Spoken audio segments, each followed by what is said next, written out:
Mumbai पुण्यामधल्या top 9 बातम्यांचा आढावा घेऊया। भांडूपच्या मशिदींवरील अनधिकृत भोंग्यांबाबत किरीट सोमय्यांकडून पोलिसांना अल्टिमेटम। कुठलीही कागदपत्र न तपासता भोंग्यांना परवानगी दिल्याचा आरोप। भोंगे काढले नाही तर रस्त्यावर उतरण्याचा इशारा। दादर पश्चिमेतील प्रसिद्ध कबूतरखाना प्रभादेवी किंवा वरळीला हटवण्याची शक्यता। मुंबई महापालिका स्तरावर हालचालींना सुरुवात। आरोग्याच्या तक्रारींमुळे कबूतरखाना हलवण्याची मागणी।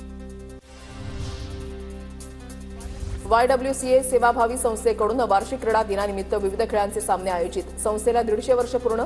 मुंबईच्या भायखळ्यामधील झुला मैदानावर स्पर्धेचं आयोजन। मुंबईतील भायखळ्यामधील 9 फिश आर्ट गॅलरीमध्ये दगड या अनोख्या शिल्पकृती प्रदर्शनाचं आयोजन। शिल्पकार स्वप्नील गोडसेंकडून एक अनोखा आविष्कार साकारला। पुणे जिल्हा परिषदेमधील लाचखोर वरिष्ठ अधिकारी अखेर निलंबित। इतर 2 वरिष्ठ अधिकाऱ्यांच्या निलंबनाचा प्रस्ताव सरकारकडे पाठवला।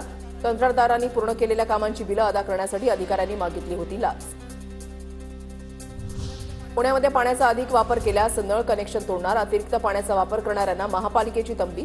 पाण्याचा अपव्यय टाळण्यासाठी महत्त्वपूर्ण निर्णय।